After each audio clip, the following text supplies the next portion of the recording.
Hello, my name is Casey France, and I will be reviewing Jane Austen's Pride and Prejudice. I chose this novel mainly because I've been longing to do a scathing review all year. And also because I want to set the record straight on why I hate this novel so much. Brief summary.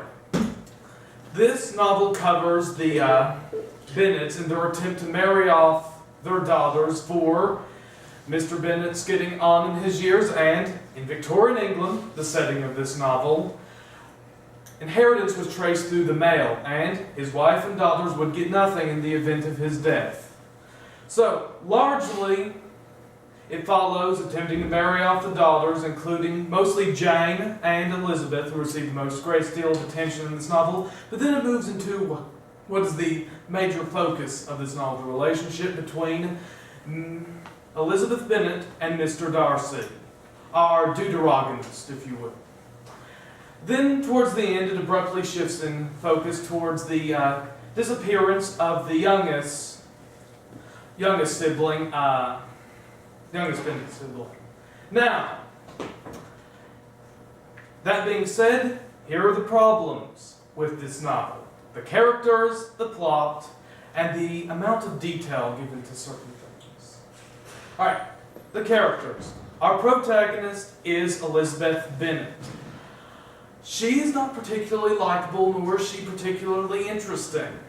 She goes throughout this entire novel relatively unchanged by the thing, and what change there is seems to come out of left field. Same applies to our deuteragonist, Mr. Darcy. His change is even more egregious because throughout the course of the novel he's nothing but condescending and just generally unpleasant towards everyone, and yet he decides that he's head over heels for Elizabeth around halfway towards the book while they are attending the wedding of one of Elizabeth's friends. Further, there is no reason for many of these characters to act the way they do. For example, why exactly does Mr. Darcy act so condescending?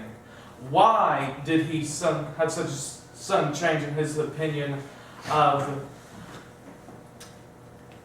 Elizabeth? And why, oh why, did Mrs. Bennet not notice that Mr. Collins was an insipid fool?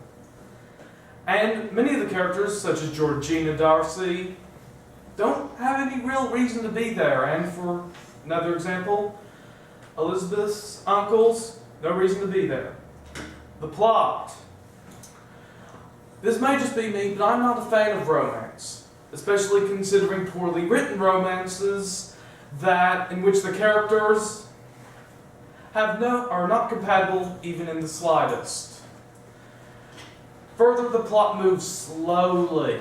It takes chapters upon chapters for Mr. Darcy to come to the epiphany that, oh, I fancy Elizabeth Bennet. And further, the plot lacks a clear focus. It jumps from one subplot to the next. For example, once we're on the wedding of Miss Lucas, suddenly we're with the misadventures of the youngest Bennet siblings. Further, the plot with Mr. Wickham's, the closest thing we have to an antagonist, running off with the youngest Bennet sibling, comes right out of nowhere. No foreshadowing, nothing.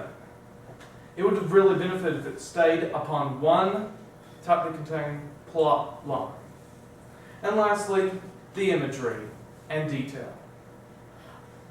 Interesting characters, such as Mr. Bennet, who would have a profound influence on the plot if this were well written, don't receive any attention whatsoever. They're left in the background, left as subordinate characters when they would serve much better as leading characters. Developments in the plot that serve no purpose, such as Mr. Darcy's sister, receive a lot of attention. And the imagery is excessive at times, bordering on purple prose.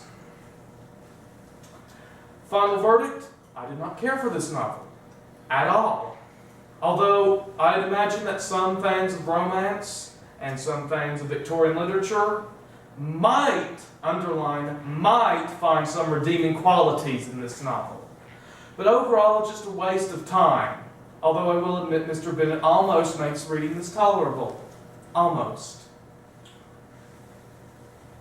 And here are the